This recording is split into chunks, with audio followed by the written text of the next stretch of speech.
Nous sommes le pont entre les États-Unis, le Canada et la RDC. Exofreight, pour vos transferts de colis en toute sécurité et en toute fiabilité. Notre particularité est que pour vos différentes commandes des véhicules neufs ou usagés et autres colis, nous effectuons l'achat à partir des États-Unis, du Canada et nous livrons en un temps record en République démocratique du Congo. Nos adresses, aux États-Unis, 1000 Montana Drive, Charlotte NC, 28216. Au Canada, 6377, Boulevard Monk, H4, E3, H8.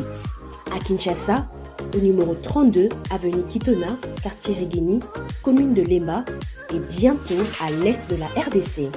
Avec Exofreight, il n'y a plus de limites. 15 février 2023, vous avez biso de partout dans le monde, vous avez kolanda biso mbote pe boye bolamu na manaka ya pona Kongo ya lelo ba papa ba mama bandeko bilenge ba kongomani nyonso bozolanda biso na bisika nyonso na territoire ya RDC to pe libanda ya mboka Congo na ba province na biso tozana esengo ya ko présenter bino émission ya tonga lelo pona Congo bisika wapi to ya ka kolobela mai matali bongo République démocratique du Congo ezalaka sujet na biso ya makasi ko réfléchir pona koyeba nini esalemi nini esalemite nini esengeli vraiment kosala solo pona kokende liboso pe kosala ete mboka na biso ese développer lokola bamboka misusu na tongo ya lelo spécialement tozali bongo na mama ya likambo na biso tokozongela sur sujet oyo bozali kotuna mingi likambo etali bongo coup de poing au bisika wapi bana Kinshasa bazali kolela mais tozongela ngo na mozindo sur responsabilité à l'état pe nini l'état sali pona ko compenser baninga oyo ba bungisi ya bango biloko pe bongo na bongo e nani asalaki que batonga esika wana to resolola ki yango lobina bandeko sur plateau mais tellement que bobengi lisusu mingi pona kopesa ba doléance na bino to kozongela yango na bandeko na biso bazali awa sur le plateau Nabiso Yamokona lelo pour na Congo spécialement tozali bongo na maître Papi Njoso azali bongo ya Aldec azali ndeko ya lisanga ya union sacrée ndenge tobengaka bango toujours akoki déjà ko rejoindre biso mwana mboka ambote pe boyebola Mbote Mama Naomi, mbote na balandi nyonso ya Congo Buzz Télévision, mbote na famille politique nangai oyo ezali Alliance des démocrates chrétiens du Congo, dont l'autorité morale ezali bongo la princesse Mama Kipendano, Mama Nambwende, Mama Diaconesse, Mama intercesseuse Adèle Kainda Maïna, elongo na bureau politique Mobimba bazali kokumba famille politique na biso malamu na kobosa na tepe kopesa la prêtresse Pascaline Kasongo mbote oyo toko partager na ye plateau ya lelo pe ndeko na biso yangambo kuna mbote, et je crois que le débat est kozala à la hauteur na kobosa na te bana nyonso ya essai des alliés lisanga oyo ngambo na zali ko kamba ensemble des Congolais pour un état de droit bisika nyonso bazali mbote na bango. Merci beaucoup pour la invitation parce que au pesi biso valeur na confiance na considération pour été toya to mekape ko pesa makanisi na biso na o etali mboka na biso Congo. Très bien, merci beaucoup. Toza na madame Pascaline Kasongo nangamba de pes pe union sacrée akoyi déjà ko rejoindre biso mona mboka mbote pe boyola. Mbote mingi madame Naomi, mbote mingi Maître Papi Njoso, le troisième intellectuel de Kabeyaka Mwanga, mbote mingi na bana mboka nyonso bakolanda biso. de partout, surtout na tombeli bon anniversaire na parti na ngai UDPS lelo toza ko célébrer 41 ans, 41e année depuis que UDPS a coexisté. Na tombeli bongo bonne fête, tout joyeux anniversaire na ba combattantes, peu ba combattants nyonso de partout dans le monde, parce que vous n'êtes pas sans oublier que UDPS est dans le Barango les partis les plus populaires. 41 ans de lutte, 41 ans, Yamaramboui Belé, plus de 30 ans d'abnégation, de résilience, d'humiliation, de combat, plus de 30 ans au Makila, il y a des pauvres Zaïrois à l'époque, il y a des Congolais, Otozali Lelo, et Tanga, plus de 30 ans au Bakmoussous, Babima, Bakenda, Bazongate, Baebani Bisika, Bazate, Missou Bazana, prison, Missou Bazala torturé de la pire de manière. Plus de 30 ans, il y a lutte. Paix à l'âme, il y a Etienne Tshisekedi wa Mulumba et Sika Zaliko reposé. Kuna na mausolée na Chele. To pesipe longonya. Daba nyonso oyo babunda ki pe bana ya papa Etienne nyonso ba croyaki na combat na ye kasi longonya pe nyonso na ba patriarche nyonso oyo ba fondaki IDPS le 15 février 1982. Très bien. Rendez-vous est à 14h. Mon maman là ti pembe te na mona ki communiquer sengi pembe na siège à partir. Tokozonga poto la ta pembe. IDPS. Tozana maître Jérémy Djoko azana ngambo ya FCC mona mboka pour déjà corriger na biso de proposition mbote pe boyebola. Mbote mingi mama Naomi musala malamu za kusala oyo bakongomani baza kusepela bazomona mwasi moko makasi. Merci. Azosala musala malamu aza ko conduire débat na liberté nyonso na ba respect ya ba norme et mbote pe na ba co-débatteur na ngai na pesi pe mbote na bandeko nyonso baza kolanda ngai lolenge moko bana ya bandali bayebisinga balobi bazalaka lisusu na molobelité bapesi ngai charge wana désormais na bandaka kolobela commune ya Bandalungwa Mobimba bapesi bato bavoix bandala bimisi président ya assemblée provinciale bandal lelo azali na moko ya mwana na bango azali ministre ya communication l'un des influents na kati ya gouvernement actuel mais lelo bandal aza kozinda lelo bandal azozanga courant lelo bandal azozanga mai muto akolobela ye azali te muto akodefendre ye azali te yango bayebisinga balobi mwana mboka Jérémy Njoku to pesi yo charge wana lobela biso na bakonzi ke bandal ici ekufi mai ezali te courant ezali te mais régie des zones SNEL chaque fin du mois baza koyela biso ba facture puis te to futaka mbongo soki ofuti te il y a un problème yango toza pe ko interpeller na bakonzi ya mboka bameka quand même kozongisa image ya beauté ya commune wana ya bandal ba redorer image nango lisusu courant ezalaka lisusu te mai ezalaka lisusu te bakoma kozinda ba construction anarchique kuna tokolobela ngo pe awa bakonzi moko batonga mwa ndako na bango kuna ba bloquer ka ba canal pour que mai lekate na ngombama wana veni ngombama na entrée ya wenza baluba na bandal Chibangu bato baza kozinda mwa mbula muke bato bazindi parce que y a un monsieur atonga ndako na na suka kuna akanga ba canalisation ya mai yango lokwa bazalaka na moto te basengi mikolo babi mwana mboka Jérémy zwa charge na ba responsabilité to pesio ozala voix pe molobeli na biso et pas ya bakonzi ya mboka. Très bien. Yamboto lobela situation ya coup de poing na ville province à Kinshasa ou ça kutungisa bana mboka. J'aimerais que tout ça la tour de table au moins 3 minutes à chacun pour tout lobela 41e anniversaire il y a union sacrée. Bana il y a eu deux pèses plutôt 41e anniversaire il y a eu deux pèses. Bana mboka et baloba ngo mingi deux pèses là on a pouvoir beaucoup de choses se disent aux olobama sur lui deux pèses. Moi mboka Jérémy Djoko to bandana yo nini penza ezo simba yo soki faut otala combat ya UDPS pe lelo UDPS na pouvoir nini penza oyo koki kokanga sur UDPS soki faut ko pesa yango ma connotation pendant tout ce temps au bango bazoma ki l'opposition pe lelo na pouvoir.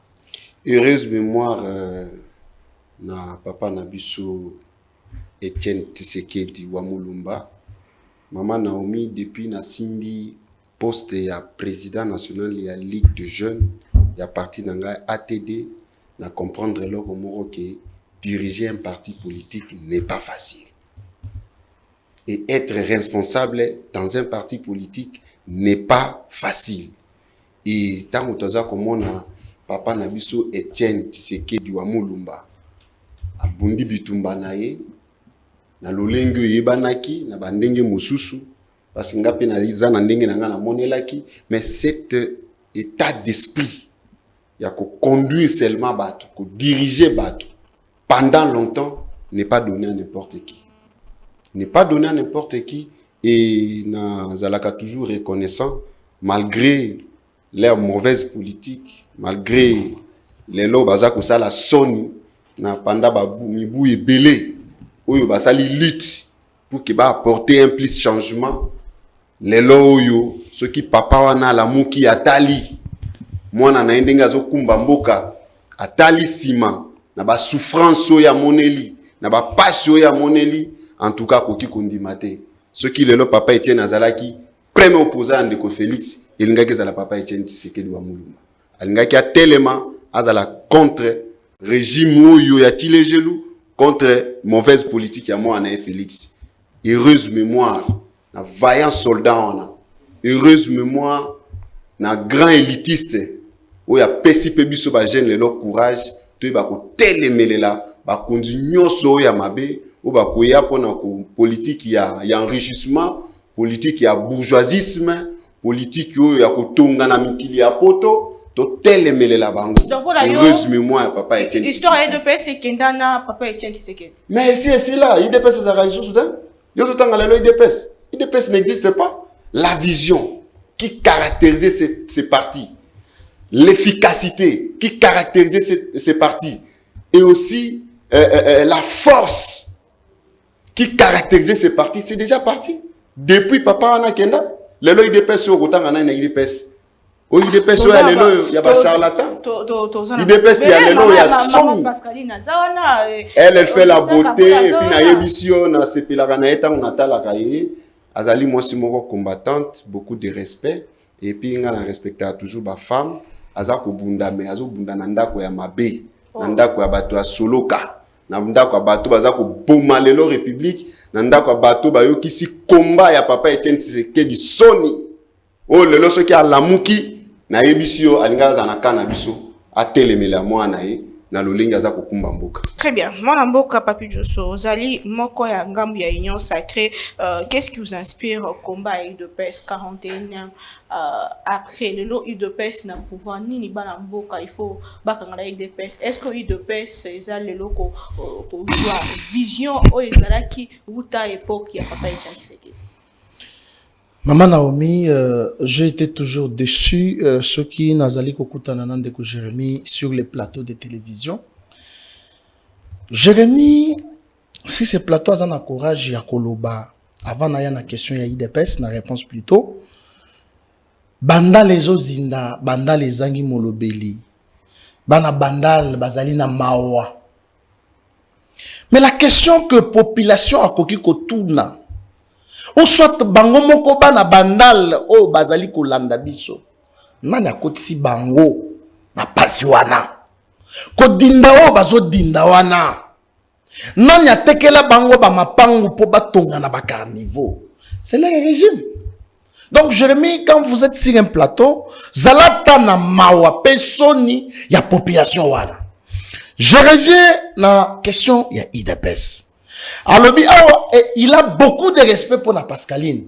Parce que Pascaline a vilipendé batoyi de pes. Donc, ce qui Pascaline a qui a manifesté respect envers lui. Donc, c'est de l'hypocrisie en direct. IDPS ezali cette formation politique depuis Congo Nabiso Banda, oyo etia tous les dirigeants mal à l'aise.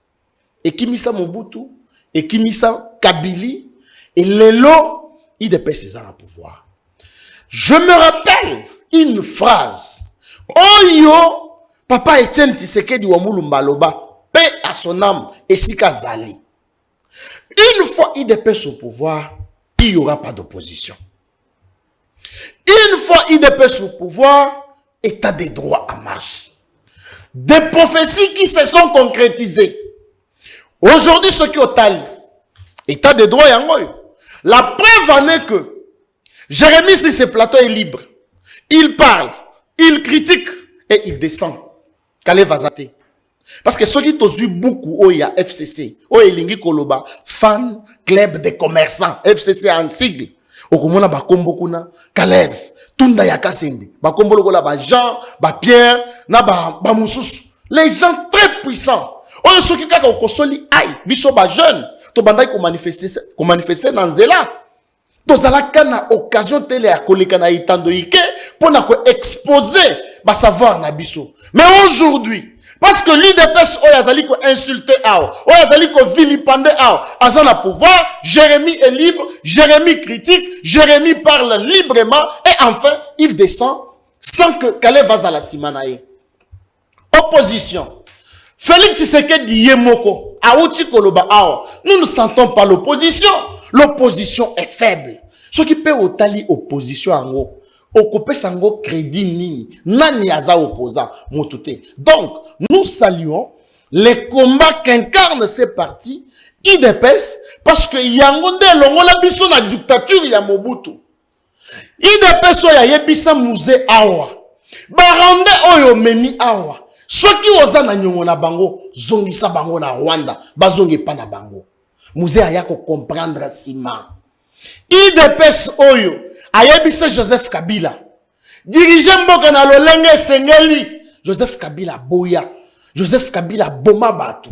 Joseph Kabila pille mboka. Joseph Kabila au lieu à transformer mboka, mais mboka est transformé. IDPS ozo monde. Lelo IDPS aza na pouvoir. Les lots toujours la gratuité et enseignement. Les lots IDPS ça a pouvoir. Les lots toujours la liberté d'expression. Solo bokanti que peuple aza penza fier et akomona misala nyonso zo salema soyi. Zoa micro balader na yo maman. Tambola. C'est sûr, mutu nyonso na mokili akoki ko sepela na oyo mokonzi mboka ko sala te. C'est ça aussi la démocratie. Mais la plus grande partie de la population congolaise bazali ko sepela na gestion ya mokonzi mboka Félix Antoine Tshisekedi Tshilombo. Na yakobo zoka ka micro balader na yo. Je te donne un exemple. Soki okoti na camp Tchatcha, basoda bazalaki délaissé. Bansi ya basoda oyo tozo benga ba ligne rouge. Bazalaki ko toucher 25 000 francs. Et s'il vous plaît, n'achètez wana.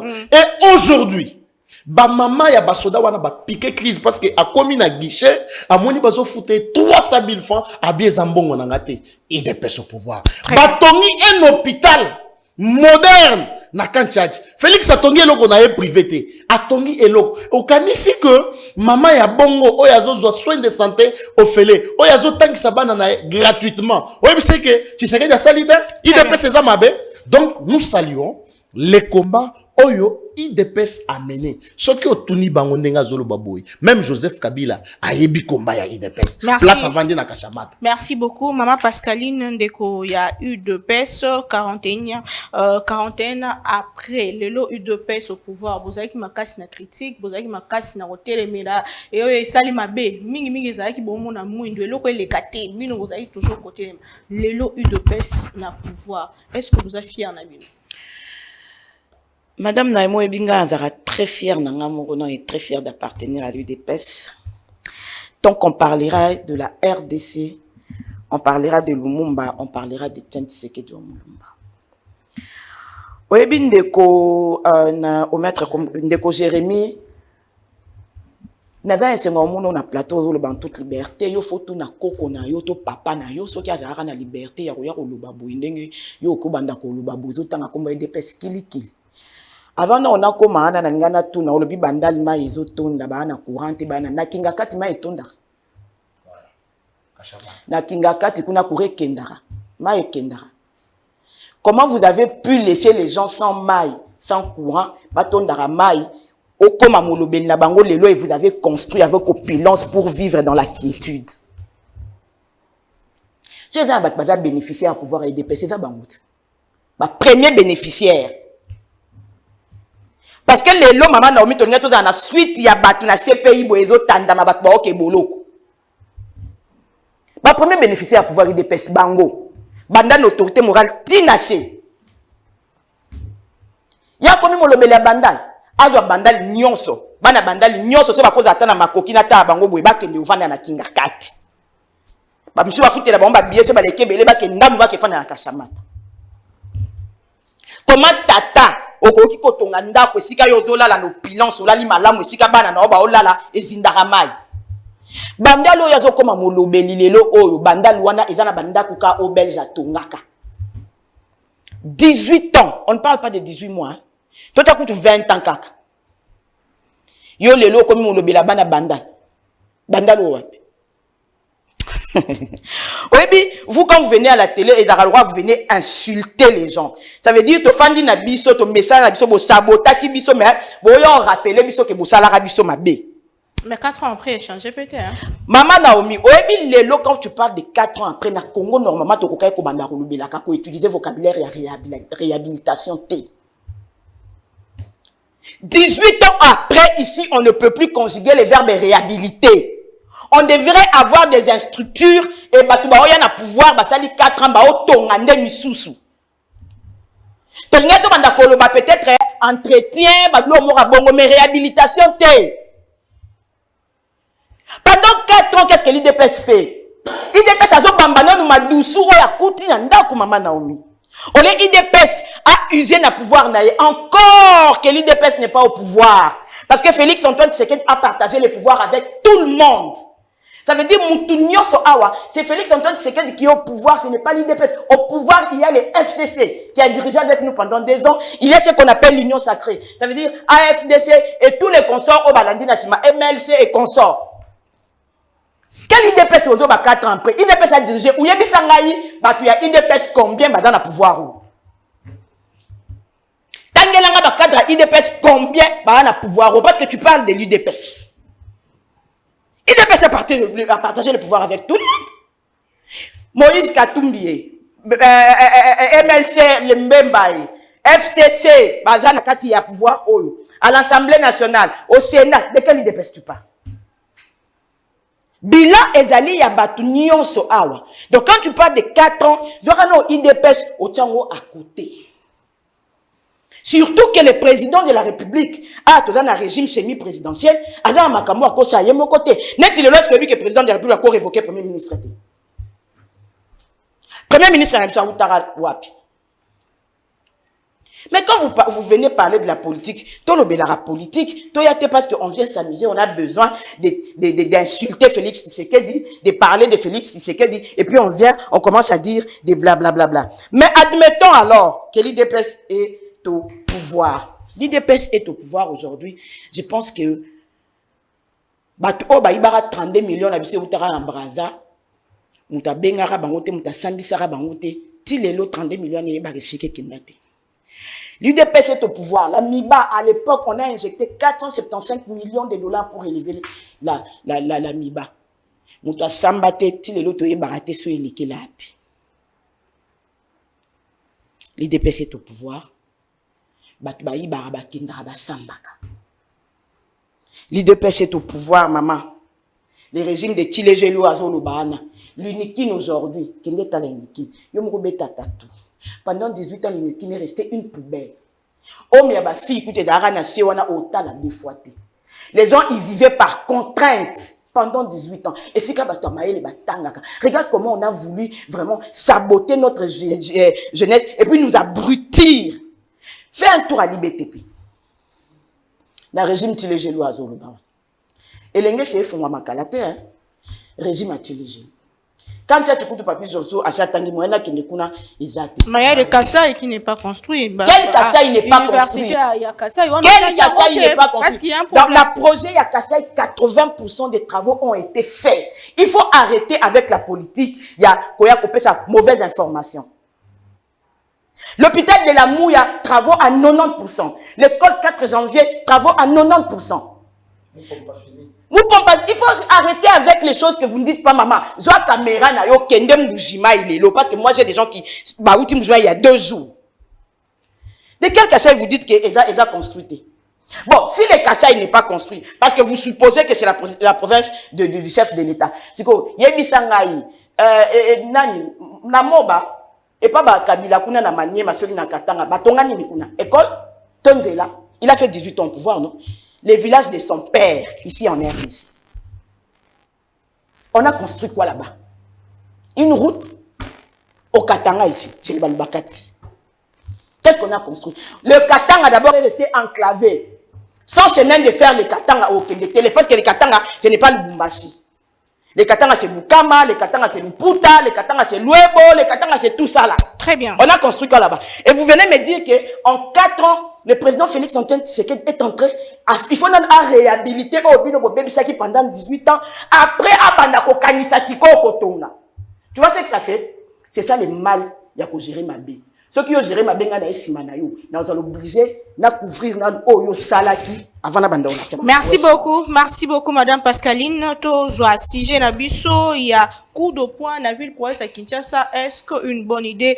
Il y a Kobuka, Peko Bongisa, Baïbisi biso na hôtel de ville les ali pour nako assainir ville à Kinshasa pour tozoa les sous inondation ou tozali kozwa tende ko Jérémy Njosso, ozali na biso, ozali ndeko. Il y a opposition. Alors votre mot par rapport à ces sujets, lecture na yo ezali Njoku plutôt. Votre mot par rapport à ce sujet, comment est-ce que vous allez faire la lecture nayo? Est-ce que vous allez opporter à Kobuka, Kobanda na Kobuka pour assainir ville province à Kinshasa et quid sur vie topé ba commerce oignon ces allez kokwe?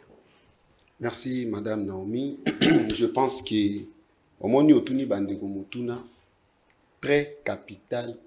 Zaki question moko très importante. On a ngaki na yo kamama na biso abimisa ba valeur ya IDPS.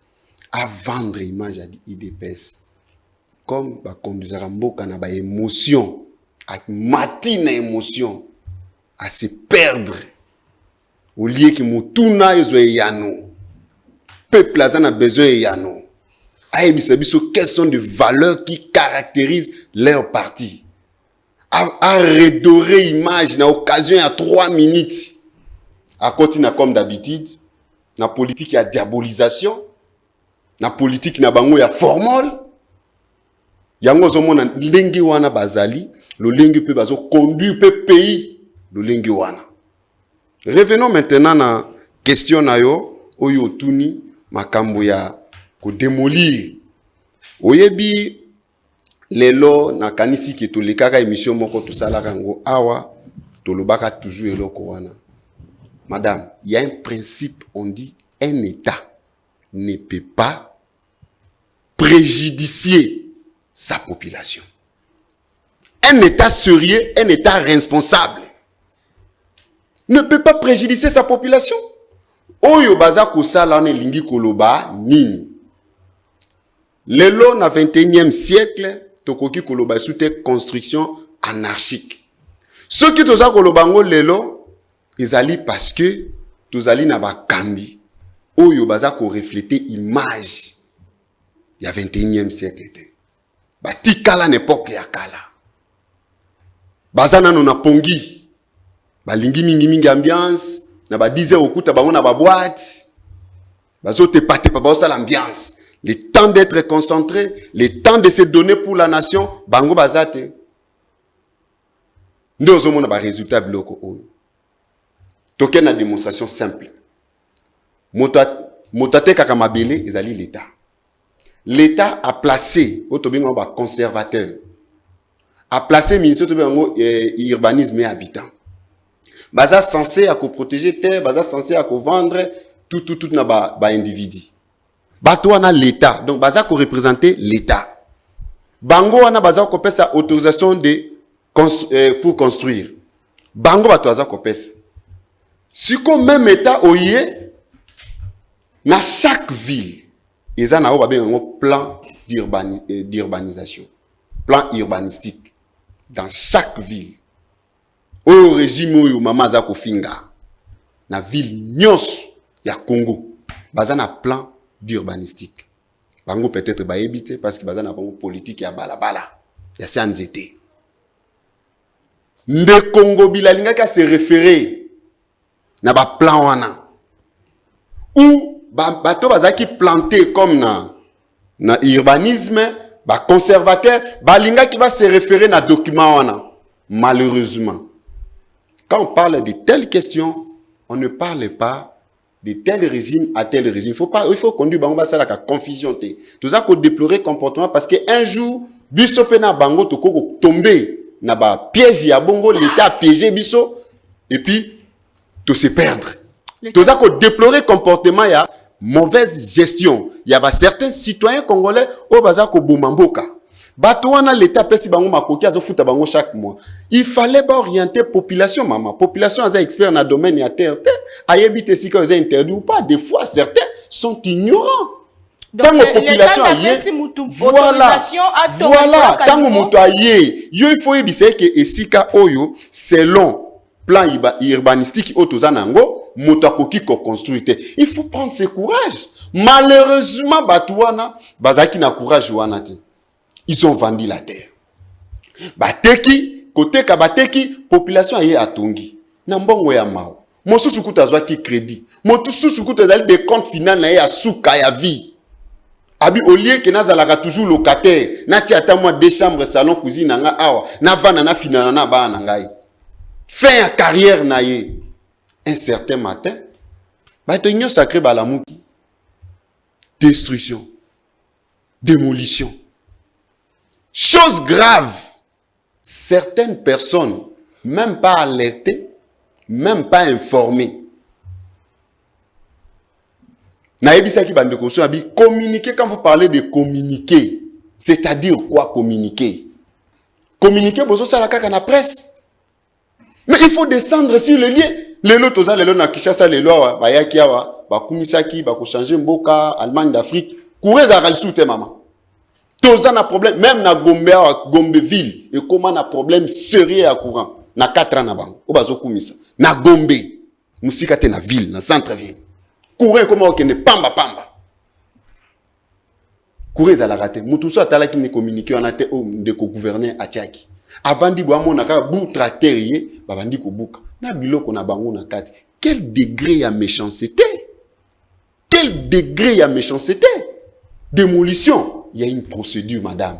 Bokomi, bosololi na bateau, botali bateau, bazana mikanda. J'ai dit bien bateau, bazana na norme, bazana mikanda na bango. Bo indemniser bango. Ba oyo basala ki, bazwa ki mikanda d'une manière frauduleuse. Bango peut-être, bokoki ko démoli, mais ba oyo bazana mikanda na bango. Bo indemniser bango, bo proposer bango terre peut-être quelque part. C'est ça un état sérieux, auto senga ki kaka, nan de Congo bila. Ou pesi bango mo eloko. Mon bongo na bango, au proposé on est na pesi bino mabele place tel, bobima bokende. Wana soki batu ba bimité. On applaudit mais c'est le gouverneur. Vous avez fait un bon travail. Donc c'est un bon travail mais la procédure est à respecter. Non! Et ça lui méchanceté. Dans un régime où il y a batu bazola la natonga zola mukabi na kosala nini. Et puis parce qu'il est investi de son pouvoir, ivresse de leur pouvoir, a quitté na terrain sali. Donc la procédure n'a jamais été respectée. Et nous sommes face à un régime où il y a des méchants. Yango, il est temps de s'adresser à la population. Bah, oh, nous sommes victimes. Vous comprendre, si vous avez gagné la bino libanda, ceux qui ont eu pouvoir, comme ça, Allemagne d'Afrique, il est là, et bon, à mer. Peuple a souffert, peuple a là, na souffrance, maman, zela na kishite moi mouke. Obi na moment où batu baza, d'abord souffrance, c'est ma casse. Mais oya lisusu, ko bukanda kwa mutu, o pese même pas un rond. Ako kende wapi, na bana na ye, na famille na ye, bako vanda wapi, biloko na bako kende nango wapi. Merci beaucoup, Ndeko Papi Diosso. Politique à spectacle, Ndeko Outu ko dénoncer à Banamboka Bazolela. Est-ce que ça une manière ya ko yinisape quand même président de la République na population? Merci beaucoup, Maman Naomi. Avant d'aller la question, je suis très écœuré. Il y a Kokutanana, Jérémy Natongo Yalelo. Je voudrais bien mater savoir. Au bandaki na mungongo alikolo, mais na yeko mono kiti. Ce qui bato ya régie bakolu ki limai ba pesa ya melamai toza sur terrain. Jérémy ozo tangela biso makambo ya ba conservateur de titres immobiliers. Au lobby plan urbanistique, je te concède, toyebi ni conservateur, toyebi ni plan urbanistique. Mais la question que Bana Bandal, moi je prends seulement Bana Bandal, oh yo, na ebité mandat nini oza nango na tongo lelo. baleleli yo que tozo dinda muto kolobele biso azate. Et quand on organise une opération, il y a qu'à démolir la construction anarchique. Tu vois sur ce plateau, tu te contraint. Donc tu dis une chose avec son contraire. Les caniveaux sont bouchés. Est-ce que ceux qui babou qui basali mabe? La question maintenant, que bana bandal il faut batuna. Banani batekela bango, bapesa bango ba titre immobilier. Est-ce que yoki que depuis Tshisekedi aye awa ministre na ya teki mapango. Soki na fongoli beaucoup ya FCC, fan club de commerçants. Je serai un peu très précis. Okomona mutu moko kombo na ye kuna babenga ka ye kusiku. On ne peut pas nous intimider. Atambole moni lupango à l'état polele, awana yaza mutu azate akoti. Nana tekele lupango. Ils ont fait 18 ans au pouvoir. Batikala ko somba lopango ya kotia permanence à partité. Ba mapango wana ya l'état bovandaka. Ba mosusu privé na la tekela bino. Ceux qui ba botoli, oh non, bazo botola ba mapango ya bato. Non. Ce sont les conservateurs oyo bino batuya FCC Bonoma nde botekela bato yo mapango na cafouillage. Et puis selon pas respecter les normes légales. Batona batonga na nzela. Comment vous pouvez vous imaginer Maman Naomi? Mutu batekele lupango normalement. Aye a poussiti na nzela ya l'état. A condition nzela a zipi carniveau. Donc tant que les obeta, moyen maille et les cabiers exactés. C'est pour ça qu'on a organisé cette opération. Et la question que moi je me pose, est-ce que Jantini Ngobila na Jekoko bakei na lupango ya mutu? Oh, il a tongi selon les normes urbanistiques. Nous doit respecter les limites. A tongi le colo carnivoté. A tongi le pas on a normal. Je crois qu'il y a beaucoup kuna. Ngobila qu'il y a beaucoup kuna. Je me pose cette question-là. Peut-être que la population doit répondre. Mais aussi longtemps que batwa la batongi mabe nanzela na bakanivo. Pour sauver la population, oyozo représenté à Obana Bandal. Mais il faut babuka. Kobuka wana bapesa ki bango préavis ndeko. Kolingate moketika la ezinda parce que tu as dit ici, il faut bapesa solution. La solution c'est démolir toutes ces constructions anarchiques pour la population azalanakima. Olobi na yo awa. Tu dis encore des choses. Courant ezate na gombe. Courant ekomiko kende pamba pamba. Vous savez, nazo pesa lisusu maman princesse Adèle Kaïna Mbote. J'appartiens à une formation politique à obédience chrétienne. Je me réserve de beaucoup de choses. Maintenant, fongole lisusu beaucoup ya FCC. Na bimi na tanga évangile selon André Atundu. Allez André Atundu, qui ne le connaît pas. Aouti kolongwana snel il y a pas 3 mois je crois. Tango ba saline. Mais si quoi le yebisangai. Batiki nyongo na snel 4 milliards et demi de Bino FCC. Et aujourd'hui, par les efforts, il y a audit Oyo, ministère à portefeuille Salaki. On a fait partir tous ces gens-là au Bandaï Koko Tsaba, entreprise, il y a l'État na Banyongo, Bako Katakura Pamba Pam. Si les Kamboya Koura ils en a gombete, Zonga Kendo Tun André Alain Atundu. Ayebi Sebiso, pourquoi Koura et Zokatana? Parce que net bantingi pululu. Et d'ailleurs, c'est quelqu'un qu'on pouvait nommer même à la tête, il y a Snell.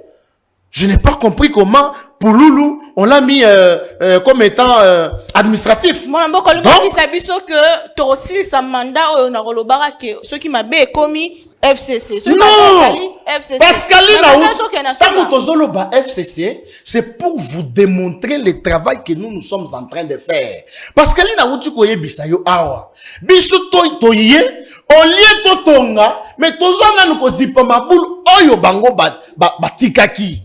Imaginez-vous, Snell Atiki, Azana Nyonga 4 milliards et demi. Qui va payer ça? Mais c'est nous assumons. Mais seulement nous voulons les faire comprendre que Azana droit à Kolobasi, c'est plateau, parce que Zabango. Donc, opération à coup de poing, Bisso, nga, personnellement, en tant qu'analyste politique, Nazali ko soutenir Yango. Pourquoi? Parce que ce qui va démolir, ba construction anarchique nyonso oyo batongi likolo ba carniveau penanzela mai ya mbula ekozwa nzela elekaka malamu pour que faire éviter biso na ba inondation. Très bien, merci beaucoup. Madame Pascaline, votre mot par rapport à ces programmes ou projets, il y a coup de poing. Banamboka ba komi kolela, to ibike banamboka Congo surtout Kinshasa, to vivra mingi l'informel. Donc mutache moi biloko na ya azoteka surtout ke bobuka zanto. Zando ezate bat ba komo teka na bango et lelo boye jusqu'au buka place bazoteka sans vous prévoir et si kanini banamboka bo okende koteka. Est-ce que ezali mauvais côté te na bino surtout que tozali na année électorale? Madame Naomi, c'est que tu aussi sa mandat au lieu de Bakara. Madame Naomi, est-ce que ton Félix Antoine Sekedi a zaki beaucoup d'appel ça qui est mokasika? Appel ça qui est Congo Sika, balobina et tonga. C'est pas ça qui est Congo et toboka. Appel ça qui est Congo Sika. Tant on a vu beaucoup, à coup de que ba détourna 32 millions à semaine. Oyazo bakure zate. Papi de sokuta autour ba mamba 4 millions na lina ke kunate. Akuti usine à captage ya Mbinza ezalaka nango mais pendant 18 ans makanisa ko réhabiliter yango te. Inga na ba station zongo kutu n'en parlons pas. Est-ce que ba pesa ke mokasika balobi ne topesi yo New York topesi yo Dubai yango yo zibo konzi mokasika yango yo banda siko ko diriger aller à BBC. Tabolo barake mandezo skila to bando baka 4 ans. Si comme ne bolingi nini to sauter 18 ans wana. On paye les conséquences. Na éviter ce qui y a qui na âge ni tomba kabila ba ozo pouvoir. Nga zaki a peu pour na 15 ou 16 ans na kisasa oyo. Nyango ezala raté. Ba couloir madiako ko soki banini ezala kana mapangu ya batu. Na kisasa oyo. Wileri ndongo monyango lelo nde ezala bongo te. Ezala centre ville. Biso to koli na kisasa. Les tchétchés, je ne sais pas quoi là. Ils ont existé. Bon marché aux hommes, ils ont un quartier résidentiel. Il y a un quartier à Barté. Oui, c'est devenu comme ça quand? Oui, ma barre, nous sommes des botaniques quand? Pour nous tourner, pour nous éviter ce qu'il y a à agir. Nous éviter ce qui est en Zara au Kola, Nazaka au Lekana, avenue au Kabasele, au Batozara au Benga Flambeau, ce qui n'a pas au Mona Bar. C'est pendant les 18 ans. Komoni ba biloko wana nyonso ebotami ba nyangwe botami ba soki nini botami. Oresanga ba bar wana ezo daté de 4 ans. Comment est-ce que des autorités qui étaient censées ndenge ya lobby orienter le peuple pendant 18 ans ba orienter biso na business ya bar? Et puis, il y a Kotonga bar, libanda lupangu na yo. Kinshasa biso tong tokola kala, to ebaka ke lupangu sukaka awa. O kota na balabala barumbu boye, o mona ligne penza ya mapangu ya ngoyo, ligne ya mapangu ya ngoyo, oyo balabala. Biso tokola kana Kinshasa. Mais lelo oyo mutu, azu mukanda te, atalika ke espace etikali. Soki batwana nyonso ndenge ya o babazaka na mikanda. Babimisa yango qui forme une force et qu'on pointe des doigts qui les a donné ces documents-là. Agent nini ya l'État, to ya urbanisme, oh apesa ki bango document wana. Pourquoi eux-mêmes ces gens-là oh ba obuka muta okoka olobate? Parce que le peuple est conscient. Au moins mutu tanga sala likambo hein. Ebe za soki wana mwana bébé na ndako. Soit sali maba yoka asoni. Parce que l'homme est conscient du mal lorsqu'il est fait. Dis-moi quelqu'un comme Tchétché Alemba a kanginzela ya ba piéton. Et si kane yebani ke eza mabela l'État. Ya tondi parce qu'azala ki camarade soki ya Songolo, camarade soki ya Pakala. Baya ko buka e bolobi gouvernement prévenant quitté. Ya za na yoki bo benge maître, je pense qu'il est juriste. Même en principe, il y a le pango à famille. Ou éviter que qui construit chez autrui, construit pour autrui. Est-ce que c'est autongi dans le pango à famille na bino? Vous koloba ko ya ko buka baya retour na yo. On a option wana. Tu construis yo moko tango otala. Nga Pascaline a vu des comptes finales na ngai, na kesomba na rail par exemple. Est-ce que nga moko na tali na monité que place les rails? Il faut l'état ya oyebisanga. Quand on a un certain âge, on a une certaine sagesse maman. On a une certaine intelligence. Ye moko lisusu auto lobake na bandal bat baozi ndapo il y a un député qui a construit sur un caniveau. Ça veut dire que ceux qui baké bouka député wana bana bandal ba resepela te pour molobela bandal alobi ba osala bango mabe. Député de Sirkwa otongi likolo caniveau. L'état bouka te. po alobi 4 ans ko kende ka bo to bandolo bela mambakala mama nomi to za la non air moko conscient za lo kwa ndinga lobia wao na lo ba valeur mais ba valeur yango yo ba valeur yango yo les valeurs qu'on nous a pas prêchées pendant 18 ans on a laissé comme si l'état n'existait pas. Chacun faisait ce qu'il voulait comme il voulait. Olamuki na tongo ko tonga na ona babala l'état ndenge yo lingi mutoya olobana azate surtout ça oza likango un tel oza famille un tel olobaka moi swahili lokwa ngama Pascaline boy tant l'état koya olobi swahili yo lelo ne babuka na ke oloba tulu ba se bautika. Ça c'est d'abord la différence. Le batilu ba po lobi tulu ba se bautika yo. Mais il y a 18 ans ici ata roulage à kanginga ceux qui n'a vu ata ya semblant. Na banika mukuba ni jebe roulage à kimi. Hein? Ce temps toujours dans ma cambu, tout le peuple na confusion té. 120 personnes venaient de mourir dernièrement. Ah ouais. Oya kundi bango ezali ta maman. Pour la makamba ba construction. Une minute maman. Comment ni na winery a muto azui prix perdu ce qui dali na ye atongi yango volontairement na balabala. Babouka te parce que ba rendre peuple mauvais service. C'est que bino le quoi bo misana bo maba congolais, bo lingi ba congolais ba continuer ko kufa. C'est ça en fait l'air politique.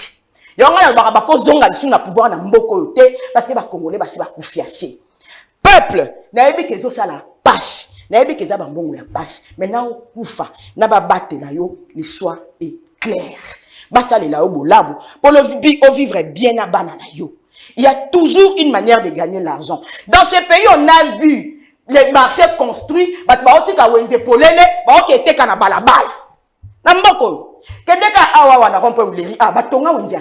Mais les gens préfèrent vendre dehors. Et peut-être que vous avez 4 clients qui ont 4. Très bien. Vous Pascal, mais vous préférez attaquer Nicolas Boulevard. Maman, si vous voulez que les choses marchent, la loi est dure. Mais c'est la loi. Très bien. Merci beaucoup. Parlons de la situation sécuritaire. Tout au plus 15 minutes pour l'émission Nabicho ici. La lobby et l'équipe.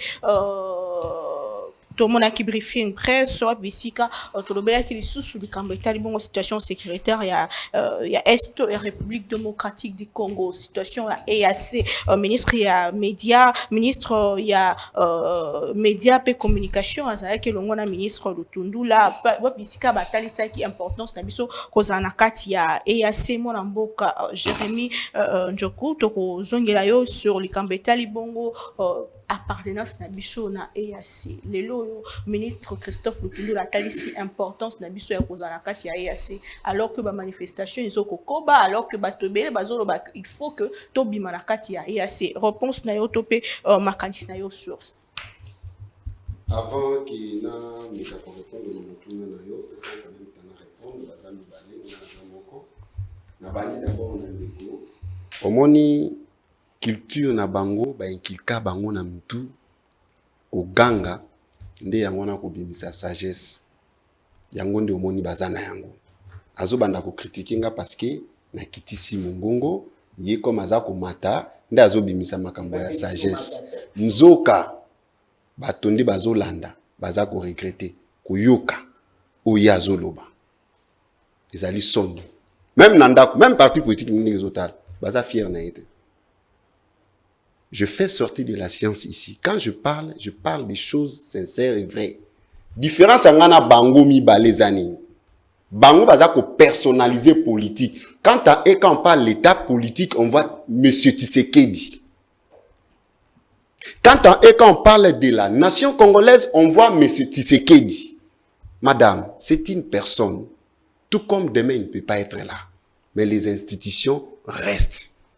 Exactement. Ndenge toza lelo lobby déjà boko kende boko tika ba institution wana soko landi madame soko zo landa e ozo comprendre que madame ndenge azo loba wana ça dit que azana aza kokota na niveau ya azana po ya choc ya batote baza bongo mitema na bango eza bongo bato bazo gouverner lelo mitema na bango za lokola mama na biso mitema makasi mitema mabe bato na soloka ndenge zomona bango wana bato tellement comme balinga qui pouvoir ils sont prêts de tout faire pour concevoir le pouvoir attaque kokota wa baza prêt à kokota pour pas concevoir pouvoir na bango. Yango zomona eza ko endurcir bango mitema maweza lisusu te ya population. Maman boyaza ko encourager violation ya acte oyo mwana mboka ngobila asali. Ezali violation maman. Peut-être il y a des procédures tenenge ezalaka. Il y a qu'à défendre, c'est M. Tshisekedi, il faut parler, protéger M. Tshisekedi, il faut... Donc, ils sont comme ça. Mais l'État, la politique n'est pas personnalisée. Revenons à effet on a zoloba, na reprocher bango nabi acte posé. Ezalaka nango normal na mibeko. Mais ezalaka acte wane suka kaka na ko poser acte te. Ezalaka na procédure à suivre. Ndende ko gentini asali yango te.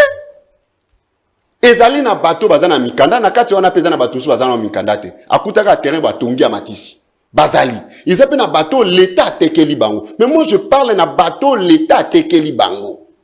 Quand je parle de l'État, madame, évitez de personnaliser le mot l'État. Le bin de ko Félix a kozana pouvoir te. Ngongo susu yo ko ma maman présidente ya pays oyo. Il faut pas qu'on personnalise politique. Réfléchissons scientifiquement.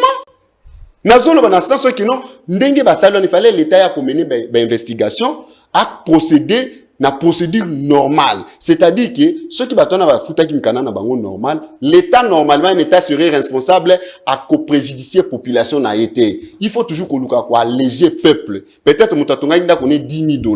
Oyo lobi d'accord comme mutonga ki nesiki ezaki interdit, nous l'État on te propose $5,000. Mais tu peux sur terrain moko na kinkole par exemple 30 sur 30. C'est ça un État serait place on a zali au bango azate. Pe ba ko koma place on a azate parce que mitema na bango za déjà kolokama. Et assez rapidement baza déjà na kindoki. Balingi bit na bango ko bomamboka oyo. To yesikoyo na motuna monene tuninga makambo ya sécurité oyo congolais nyonso za kozela. EAC wana soki EAC na zone sana moi historique moke peut-être bango ba ebité. EAC wana ezali comité moko zaki créé fondé en 1967. Et il y a Kangama en 1977. Pourquoi? Parce que Bazaki a mesure T. Il y a quoi appliquer ba recommandation, ba décision na bango, Bazaki incapable. Et il y a qu'on revenu dans l'an 2000 ans. Bah il y a qu'on créé en 2006. Deux pays car qui ont nakati, Rwanda et Burundi. Basali ba initiative na bango ba boule na bango ba boule pendant toute une année. Na 2007 ba yeko koma ba membre. Taka deux pays wana. Et jusqu'à nos jours ba yeko za 7 pays membres. Entre autres la République démocratique du Congo. Ce que zela madame Nakotano on comprendre le komoko izaku inquiéter le peuple congolais. Rapidement. La RDC Azalaki admise le 29 mars 2022. Le 28 avril de même année, RDC signe les traités. Le 11 juillet, la RDC devient membre définitivement. L'année intervalle. Bakolo Boul, basali une année à réflexion de 2006 à 2007. Balingi Boul na bango. Yo moto ye mopaya sikoyo omona ke bazana politique yo politique ya précipitation, manque à science, manque à expertise. Na mibeko ya ba obabenga ngo na relation internationale avant ko s'adhérer na communauté moko, avant bo signer traité, même ba accord esengaka 5 ans ou une année. Il y a réflexion seulement après bo signer. Mais yoka erreur au régime ti les gelou le 29 mars Bazaki admis le 8 avril, le 29 et le 8. Bazouité encore, qu'autant a traité pendant combien de temps? Ba consulté banani. Et le 11 juillet, membre définitif. Maman, tolo bate, a autant nazolo ba l'État, y a autant yelangay, nazolo ba Monsieur Félix. C'est comme ça qu'ils sont. Rapidement. On réfléchit la politique. Yango zomonake, bango wana, Rwanda na Burundi basala ki eloko na pour que bazo ba pays de l'Est ba gouverner yango ba gérer baza lokola ba noko baza bandeko basa pour que ba gérer ba pays de l'Est. Sikoyo régime passé nga na tuni moto embe tango bino boye sika bokuti baninga eloko zaki créé dans 2002 na 2000 ans bino boye kaka na 2000 soki na 2018 2019 awa ndenge ni boke ko s'adhérer na précipitation na tuni est-ce que batuna ki motuna ki pourquoi régime passé signa kité elingi koloba ete Rwanda na Burundi basalaka eloko wana na boule na bango pour que ba gouverner ba gérer ba état nyonso kokoma membre na yango cible na bango c'était la République démocratique du Congo. Cible na bango zaki République démocratique du Congo. Voilà pourquoi basali tout comme Ndeko Félix akomaki ami ya Kagame, ami chéri Kagame a proposé à Biyaka Kotoyo. Mais ayeba kiteke azo kotisa mboka na lubwako. Akotisi mboka na maboko ya ba lion. Yango na kuluba yango en tant que patriote congolais. Ndeko na biso Félix na comprendre tango na kuyoka na yoki ndeko na biso biselele azoloba na comprendre que Ndeko Félix azali mal conduit, mal entouré, mal dirigé na bato ya mabe yango naza ko senga na ye ayoka sonité toza na besoin na ye toza na besoin ya Congo na minute au Congo to divergence té to lingi unité bomoko to lingi to récupérer ba terre na biso récupéré par l'ennemi et puis agression na ya Rwanda to mettre fin. Peuple congolais nyos a telemi toza ko senga na ye mwana mboka Félix azwa courage asi a tombé déjà l'erreur est humaine to kolimbisa ye a retirer biso traité wana boya yango alongwa na communauté wana a revenir na raison azonga na sadek oyo bato toza na bango bonne relation ozu lokola Angola ozu Cameroun tovanda na biso longtemps kimia ba Centrafrique tovanda kimia mais Rwanda chaque fois bundisa biso mais yo ye na pouvoir okomi amitié na bato wana ndenge ni siko ye moko na ki amitié na ye adindisi biso kuna e komi oh non bango bato basala bano non tozo senga na ye a revenir na raison a retirer biso na batrupe wana azonga se batrupe obi lelo na Goma bato azotonsa ba boîte bato azotonsa ba bar Izaba Soudan ya ceux qui a EAC na mbongo bazolia mais armée na biso ezako souffrir nous sommes derrière notre armée toyebi ke bitumwe aussi la derrière FARDC ni na force extérieure. Merci beaucoup mon Ndeko Ndeko Papi Josso to komi vraiment na suka émission plus de 100 millions de dollars déboursés pour la force régionale na 6 mois pourquoi ne pas kochangu na kata FARDC est-ce que tu es obligé à kotika la kuna to monaki ndenge Ndeko Christophe Lutundu da solo ba il faut ko longola faut ko revoir kotala bien pour le déploiement quelque part ba doute mais pourquoi tu zotika na kata EAC. Merci beaucoup, Mona Congo, Naomi Pila. Ce qui n'a le but qui est c'est parce qu'il a quitté, a senti que pression est à ma casse. La preuve en est que le président de l'association tout détourné, ATD, place Yazali. A combien de babilo koana, azo tanga yango mais azo comprendre yango te. La preuve en est qu'il y a combien de comité, ainsi de suite. Est-ce qu'il y a un comité, tout est un communauté? Non, non, il y a le comité, il y a un comité. Non, non, il y a l'absiste. Non, communauté. Merci. C'est pour démontrer que Biloko wana ba komelie.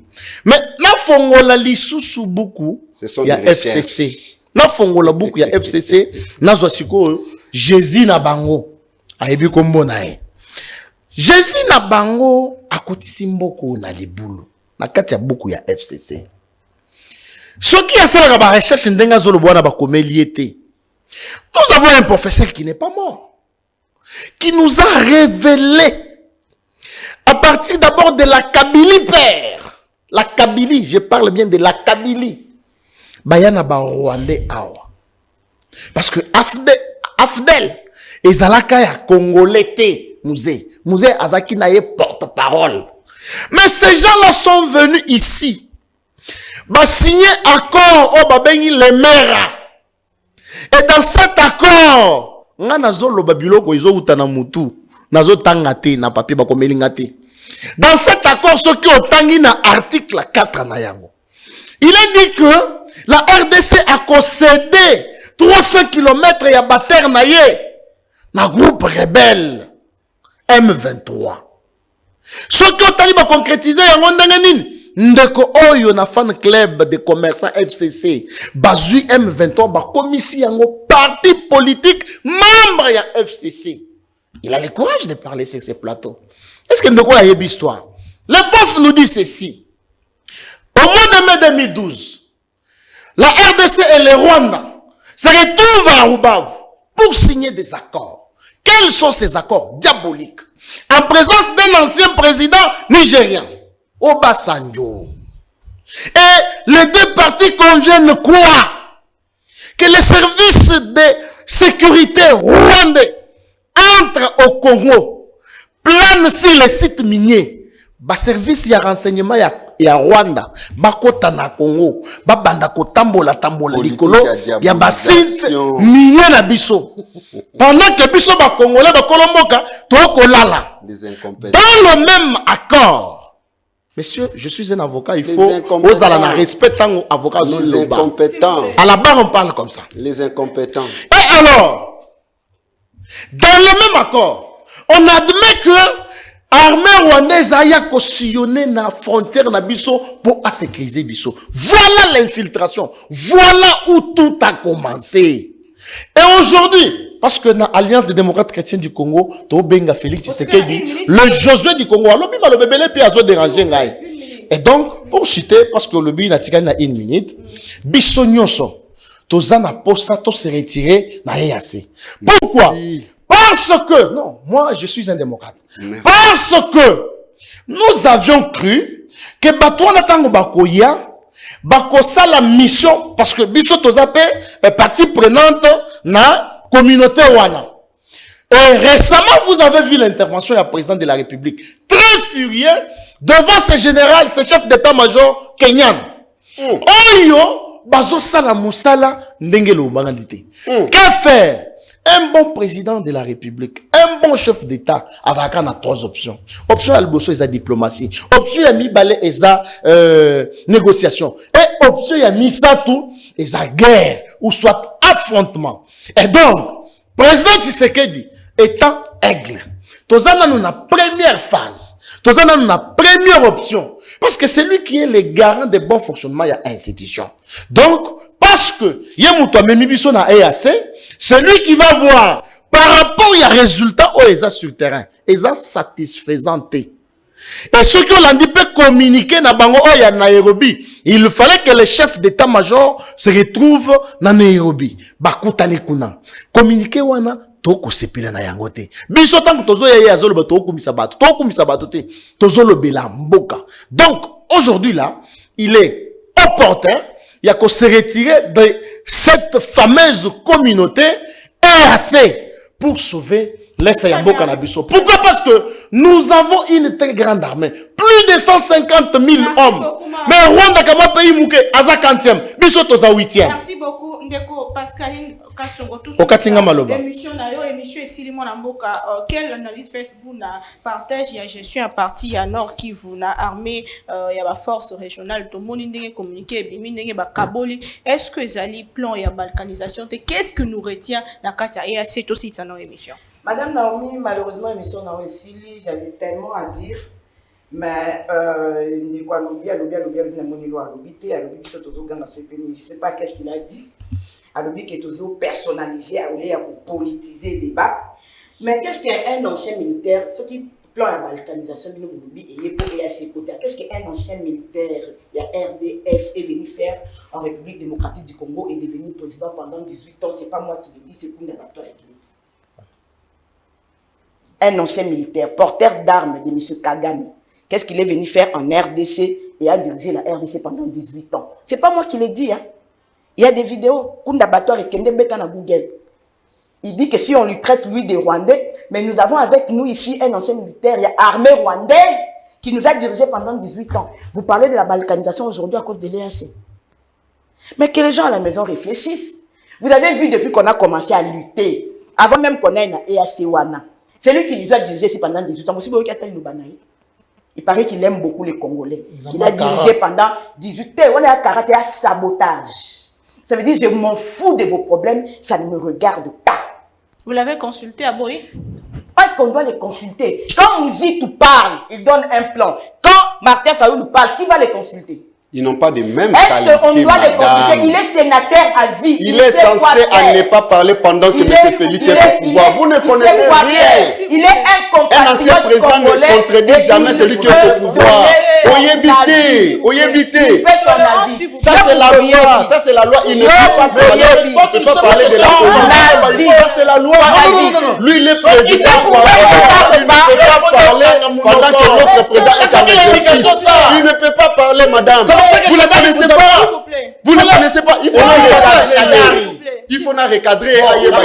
Un président. S'il vous plaît. Akoki koloba te tant que S'il président vous en plaît. exercice. S'il vous plaît. Na fait un mandat na Oza maloba te Oza Ça, c'est la loi. ntango akendaki koloba Ndeko komaki Pascal 42 etikali 42 nani ya ministre azalaki Félix azalaki na pouvoir te quand il est allé parler chez Kengo quand il sortait et il a dit que le conseil des ministres etikali 42 Félix n'était pas au pouvoir. Ça c'est du mensonge ça.